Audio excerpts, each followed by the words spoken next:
Flatbed tonight. I am Chris Hawes, and we are joined by a huge plate of nachos, some Budweiser Prohibition Brew, because I like beer, but I'm not allowed to drink while I'm driving, as you can understand. So this is the thing.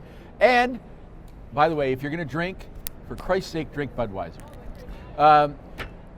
Sonia, yes. We're joined by Sonia Battistin, who has been somebody I've known for, like, I dare say 35 years, yes. At least. We worked together many years ago, and you are one of the funniest natural people that I've ever met in my life. And well, parts of me are natural. I'm assuming the hair color. Yeah, that's it. So, we'll go with that. Yeah, we're going to go, but what we're going to do is we're going to share with the audience. Yes. I feel like Ellen. Yes. We're going to share some nachos with the audience that was proudly brought to us by Darcy McGee's Pub here right at the corner of Sparks and Elgin Street. And Kristen's going to come. Yep. And please, Perfect. folks, enjoy these. They're really good. I had them. I didn't spit on them or anything. They're awesome. So, and if you don't eat them, I'm taking them home, just so you know. And we got some beer. Sonia, you don't drink, but we're gonna. No, I'm a margarita girl. You're I've seen pictures of you I know. after several margaritas. A few. Yeah. So I know the rudeness. Eh? Imagine that. The engine running like that. This is the best part of the show, actually, because we know that it's natural. We just sort of kill time while the bus moves away, and then he goes, and then there you go. So you are now, I'm going to say you're an emancipated woman. Kids are gone. You and your husband are Close. now, they're not, I thought Still one. Oh, but he's old enough to take care of himself. Failure to launch business. Yeah, he's, Yeah. And then I have the other ones that come, well, every Sunday they come over for dinner. Well, that's nice. The mooches. You know. Mooches. The mooches. No, yeah. Sunday dinner's not mooching. That's like going to church. Well, it's an obligation. I wish they'd go to church, but that's another story. Yeah. Now, but because they're old and can take care of themselves, right? And they won't die if you leave them. Yes. You've been traveling a lot. Yes. You've been going around. So you were recently in a rodeo. You were at. Oh my! We're going to go there, are we? We were going to the rodeo. Yeah. Well, we were in Nashville. Okay. My husband was there on a conference, and I was being the good girl and doing work with me, so I was working on the road, so we could write off the whole trip. By the way, Revenue Canada. So in the evenings, we did the haunted tour. We saw one walking by here, and we went to see all these haunted areas in Nashville, and you know. And then one night we did the Nash Bash Cash Bar Tour, something like that. Anyways, basically it's a tour guide that brings you to different clubs. Okay. So, as you can see, I'm not a big person, so it doesn't take much for me to get hammered.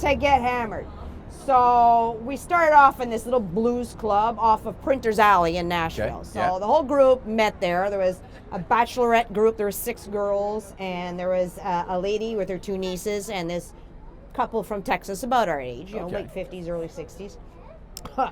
So I had one drink there. I was a good girl. I had a Bloody Mary because, you got to get your vegetables, right? Yeah, absolutely. They don't have V8, so close enough. Yeah, exactly. So from there, we went to George Jones' rooftop bar. Right. With no drinking anything related with George Jones? Not probably no at drinking all, at all? Not at all. No show. What did they call him? No Show Jones or something? No Show Jones. Yeah, that's right. He was So he was the possum. He wasn't there. So, of course, now we're, getting friendly. I have another drink there. Yep. So by this point, on a scale of the EF scale, right. I'm about an F2 at this point. You're an F2 at this point. I'm at this point, an F2. So I have another drink there, just to be social, because Yeah, you got to. Yeah, right? exactly. Well, it went in Rome. So Absolutely. in George Jones, you have to. Yeah. So I have a drink there, and then you go to the next bar, which is a couple doors down, right on Broadway. Funny, who thought that there was a Broadway in Nashville? Right. I for one, didn't know the main that. street was Broadway. I thought it was called Music Row. No, it's Music City. Yeah, but I thought that was called Music. Oh, I don't know. Anyways, the actual street name is Broadway. Yeah, so okay. a couple doors down, we end up in Bootleggers Inn. Okay. Hello, Bootleggers Inn. So now were they? Now that is a moonshine bar. Yeah. Now, if you ever had moonshine, oh my God, they had a menu with every possible kind of flavored moonshine. I discovered my new favorite. Oh, what's that? Salted caramel was my favorite. Salted caramel moonshine? Oh my gosh, they have every kind of flavor now. Root beer. And it was good? Jalapeno. Oatmeal cookie moonshine. Wow. It smells like an oatmeal cookie. Tastes like an oatmeal cookie, but boom, to the moon. Really? You get So did you bring any home? Yes. Yeah? How many Red bottles did you Canada, snuggle? Yeah, exactly. Customs. Every time I and cross, I sing, that song there. What's that? The one there, not James Earl Jones. What's James Earl, yes, yeah, yes. No. I am your father. No, that's not what you said. What? No, the Copperhead Road. Oh, Copperhead Road. Yeah. Well, you were bringing pot across? Oh, no. With the still and making moonshine. Absolutely. Yeah. So I have a couple of bottles. Well, yeah. Anyway. Yeah. So I did bring some back. So, I mean, prior to that, we had gone to Gatlinburg. But you get to bring 2 bottles anyway. Yeah. Right, and Bernie gets to bring, Bernie's the husband, by the way. Yes. He gets to bring 2 bottles. So you got Yes. 4 bottles. You brought 4 bottles home, and you brought your Let's go lemon with home. that. Yeah, let's go with that. Yeah, okay. So anyway, I'm having the shots, and then, by this point, I'm on an almost 3, okay? We're like You're an feeling, F3? no, like if I had arthritis, I didn't feel it that night. So now, I'm wearing a sundress, okay? And I'm being very respectable. I had little shoes on and a sundress. The last bar they took us to was called the Wild Beaver. I kid you not, the Wild Beaver. So we walk into this bar, and it's a karaoke bar. Oh, okay. So we started talking about songs we grew up with and what we were into. And back in the day, like late 70s, Yeah. I was into punk. Punk music, yes. The Like Ramones were down on Bank Street at one of the record stores there. Yeah, okay, yeah. And oh man, they were it. They were You know what? The Ramones were they were the best of that era. Yeah. I mean, honestly, most of it I always thought was shit. No, but I liked the Ramones. They were anyway. So that we're playing. We were talking about all the music, and they're going, you're into I was into punk and Wendy O. Williams and the Ramones and the going on. So the girls, the bachelorettes, because Nashville is taken over by bachelorette parties nonstop, door to door, everywhere you look is a bachelorette party. It's like crazy. Yeah. So, hey, there's my ride. Yeah. So they turn over and there's a mechanical bull there. Okay. And they come over to us crying, well, we want to go on the mechanical bull, but they won't do it unless there's 10 people. So because they have to inflate the whole thing. Okay. Sign off on a waiver of 10 people. So there's 6. The couple from Texas that are in their 60s, not a chance. They're not. No. They're Texans. They should be. So exactly, right? You think they'd be, So then there's the other couple of girls, and they said, okay, we'll do it. So now they're short 2 people. So Bernie and I said, you know what? We're going to take one for the team. So my husband gets on, and he lasts 8 seconds. So he did. Well, you know what? Which is actually quite admirable for a man. So, yeah. Tell me about it. So anyway, I get on, trying to get on, and I had, by this point, okay, I've had another drink. I'm like F4, I don't care anymore. And like my husband's taping this, it's going to end up on Facebook. I don't care. At this point in my life, if I can embarrass my kids, that's payback for how many times they've embarrassed us in public, absolutely, right? Yeah, absolutely. So I try to get on this mechanical bull. I'm wearing a dress, trying to keep my dignity. Anyway, managed to get on, and I lasted like a minute and a half. Really? On this. Oh my God. Oh, you have the video. I've seen that. We'll get you to send that. No. We're gonna put that in the show. We'll clip it in there. Okay. This is a video of Sonia on a mechanical bull. Yes. Taking one for the team. Go Bachelorettes. And as a matter of fact, Big and Rich are writing a new song about her. Yes. So. Save a mechanical bull. I don't know what else. So then from there, after Nashville, that was our last night there. We drove the next day to Gatlinburg. Oh, Gatlinburg. mid-July. No, it was August. Gatlinburg in the Smoky Mountains. Now there is, have you ever been to like the X back in its heyday? Yeah. On steroids, and that's like the main street. It's like really? crazy. Like it's like a circus environment. It's a circus. Like it's crazy Really? there. Yeah, but I'll have to prior go to that day, what we did is we did a distillery tour because now we're all into the moonshine. Okay, so now we're about moonshine. Yeah, you're now into the moonshine. You're just So, stopping at every booze. we get this place. little booklet here that you get stamped. You do this little whiskey trail throughout Tennessee, and everyone you go to, they give you a little stamp on Oh, it's there. a passport. It's a passport. It's a booze See, passport. look at that. Look at that. And I even got signed by autograph. We went into one of them, and they had one of the guys from the show Moonshiners, Oh, really? Dave Ramsey. Yeah, so he. Oh, really? That was And cool. his So that name was was, that's my bad girl passport. Oh, yeah. And then I That brought was my. at Sugarland. Yes. Now, is at that Sugar- does the band Sugarland own No, that? no. There's just, but it's so many distilleries. Wow, and look at just them all. Crazy. And the whiskey. So we came back with, we tried coffee flavored whiskey with creme brulee liqueur. any good? Oh, to die for. Really? So good. Bernie and my future son-in-law. Okay. We bought root beer moonshine. Root beer. Root beer flavored moonshine. Yeah. Well, and so he must have brought some home too then. Who? Your son-in-law, your Oh, future well, son-in-law. no, they couldn't because they flew home to Halifax. Okay. So they just had their carry-on luggage with them. So See, that's how they get a you. mistake. You know what? That is what I'm most Yeah, upset about yeah. 9/11 for. That I can't Exactly. bring booze on the plane Right? anymore. Well, you got to check it. You Yeah. got to check it. And Yeah, then well, and then if you don't have a check here's bag. a good one. We went to Salt Lake City last February for skiing. So we're in Salt Lake City. We go to the duty free. Yeah. And we get the bottles, and they're in sealed packages, okay? Right. So you can bring them on board. They're sealed, right? So then we get into Toronto. Now, we're still in the area to get the flight from Toronto to Ottawa. We haven't gotten out of the restricted area. Right. We're in and we got to go through customs or whatever. Right.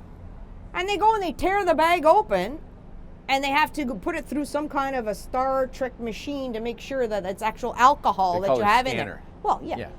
Machine in there to make sure it's Yeah. alcohol. Yeah. I said, why don't you just open it, take a sip, like you. So, but they it opened was sealed. So, but now you can't take it on to the next plane. Well, no, we'll reseal it. They take duct tape and put it on top. And that was okay. Well, Chris, I'm gonna do that next time. I got duct tape. There's a special duct tape they have. Oh my God! Don't know? just crazy, crazy. But yeah, so that was the bad girl passport. The bad girl Yeah, passport. Yeah, but I brought my good girl passport. You did? Yes. What's that one? That's Is this the El Camino? That's my El Camino passport. Oh, the El Camino, Yeah. and not the General Motors product. No. This is the Trek. The Trek. Okay. The ultimate. You were traipsing around Europe on the well, El Camino no, Trail. just north of Spain. We North of started. Spain, yeah. Yeah. Started. Now, in- so you got all this? This is all stamped? Every spot? Yeah. So you did had the- to every night wherever you stayed or on the way in churches. You had to get stamps. Wow. Now, and that you show at the end. Once you get to Santiago de Compostela, you go to the cathedral and you show them the stamp in the office, and they'll give you your certificate. That you've done it. That you've done it. Now you only have to walk the last 100 kilometers. Right. But you walked how long? How far? 800 kilometers. 800 kilometers. Yeah. In winter, uphill to school every day. Backwards. Yeah. Sober. But so let me ask you this. Yes. Walking 800 miles, there's got to be moments where you're going, you know what? That burrito ain't sitting well. No, actually, I ate like a trucker the whole Did you? way. Okay. I've been known to be a germaphobe. Like, I will not sleep in hotels. We bring our trailer wherever we go, Yeah. and I like to sleep in my own bed, right? Right. If I'm going to have bed bugs, I want them to be my own. Absolutely. And you know what? And nothing says. I was drinking water out of ditches over there. Like, I'm telling you, I didn't give a rat's patoot. I was like, that. It was fantastic. I had the clothes on me, on my back, and a change of clothes in the backpack, and not a care in the world. Get up in the morning, put your clothes on, go to breakfast, so hoard whatever's left over in a sack, and away you go. Now, how is this different from homelessness? Yeah, well, we had really nice. I organized with an agency that had a bed set for me every night. Oh, every night. Yeah, so I didn't have to do the hostel and Right. sleeping with 50 strangers. Right. With Well, all that was when you were a punker. You did that. Yeah, well, and that's when you learn, right? So sleeping in a room with 50 different people that you don't know, Yeah. and listening to cough and snort and snore. I could get that at home. I didn't have to go on the road to get that. Exactly. Yeah. So I said, you know what? So if I can pay an agency and I get my own little bed, my own little bathroom, I can take a shower whenever I want. So you took a shower every day? Every day. Well, yeah. You get up in the morning you get up, have breakfast, hit the road, walk about an hour and a half, which is about 5-6 kilometers. Okay. And then you have a coffee. And you walk another, hour and a half or whatever. Then it's lunchtime. Then you have lunch. And then you walk another hour and a half. It's pretty leisurely. So you're walking about 20, 25 kilometers a day. So you get to your destination, the place you're going to stay, either a Casa Rural or an albergue or a little... None of this means anything to me, these little classy, boutique-y little... Some of them are houses, actual people. Yeah. They'll rent out a room in their house. And then they'll cook your supper and they'll do your laundry. Yeah. It's great. So you get there around 3 o'clock in the afternoon, and what you do is you strip your clothes off, and if you're lucky, you'll get a full-size bath. If not, you've got one of these little half bath things, and you wash your clothes and yourself in the bathtub at the same time. Oh, just like the old country guys in the Western movies. In the wash tub, fill it up in the hat and pour it over your head. Exactly, it's exactly what it was. And then you hang your clothes to dry on the curtain rods or wherever you can find in the hotel, on the balcony or whatever.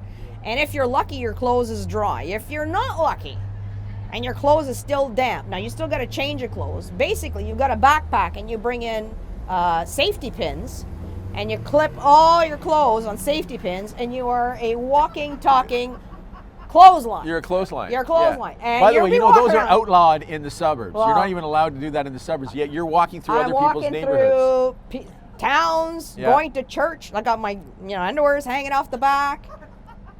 It's fantastic. It's fantastic. And there's like 270,000 people that do that every year.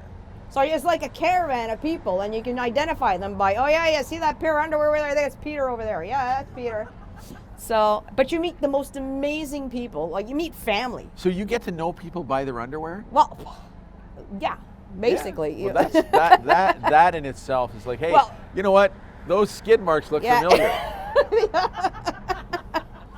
But that's amazing. So, and I would love to do that. I've actually talked to Bernie about doing it. Yeah. Is he up for it still? Well, because you want to do in the spring, and that's his busy time, and then his slow time is in the fall, and that's your busy time. Right. So we have to. You know what? Who knows? This could maybe next fall will be the time to do it. Yeah, he would. He's. From meeting my friends that I've met, well, I should say my family that I met on there. So that you consider them family now? Absolutely. Have you ever seen Cheers? Once or twice. Okay. So when they walk in, Norm. Okay. You get that every night. When you walk into a bar down there, and they're all bars, but I mean, that's where the restaurants are. They call them bars, cafes.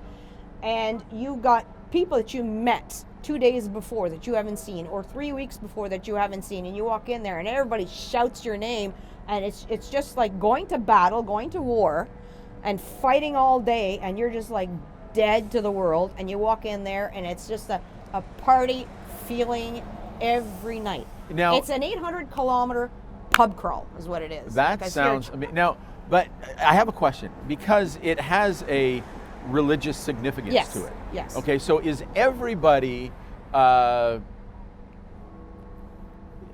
I know you're not. I know you're religious, but you're not, evangelical.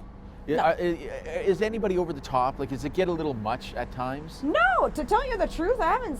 No, we go to mass every night, kind of thing, because we almost kind of went there in thanks that we're still alive, walking around. Yeah, exactly. I mean, like, my feet are like not even talking to me at this point. The first 2 weeks. Okay, the first day we get there, we took a train from Paris to Bayonne, and a taxi from there to Saint-Jean-Pied-de-Port, which is in the Pyrenees in France. Now, my daughter joined me for the first 2 weeks. Okay. And as we're driving by, we're looking at these mountains, and it's like you're driving, and it's like, holy shit, that's the mountain we got to climb in one day. So it was like, so we got up at 7:30 in the morning and started walking up and switchbacks and up and over, and then finally got to the top, which is the Col de Napoleon, and had a the hills are alive moment. My daughter is crazy about cows and sheep, and all her pictures are her like with chicken. Oh, picture of her with cows and sheep and everything. So it was just insane. You should have taken her to the experimental petting I zoo know. back when they were kids. But, these are like, cows in the wild kind of thing, up in the mountains. Cows are never in the wild, Sonia. So they're always domesticated in in some way, shape, or form. I know. So, and then we get up and over, and then going down the other side, and then boom, we're in Spain. Yeah. So that was the border. Yeah. Any border crossing? Not any guy at all. there? We had one van at the top, and it was the last banana for 500 kilometers or something like that. So it was like your last fruit you're gonna get. So. Oh, really? Oh, I'm telling you. As soon as we found a fruit van or somebody selling fruit, because in the morning for breakfast it'd be like this rock hard bread, salami, and cheese, and then you'd scarf whatever's left over, pack that in your lunch, and then for meals, because you're a pilgrim. Yeah. You get the pilgrim meal for €10. You get like a salad or a soup. You get some kind of meat stew dish or whatever with ubiquitous fries, because fries are everything because they're cheap. And then a dessert. Belgium, though. Yeah, and dessert. Yeah. And then a bottle of wine for €10. Hang on, you get a whole bottle of wine to yourself? Well, yeah, and the whole. Well, since we had to go to rehab afterwards, yeah. Exactly. So, but it's crazy the tolerance you build up from drinking wine every night, and So I hear you. I have a wife. Yeah, I have a husband. I know. True. So I mean, we're walking and walking. You burn all that stuff off the next day. So when you finally arrived at Santiago de Compostela, that place, when you finally arrive at Santiago de Compostela, Santiago. Scopathetic? Yeah. Santiago de Scopathetic. Compostela. To Compostela. Yeah. Okay. And you know what the name means?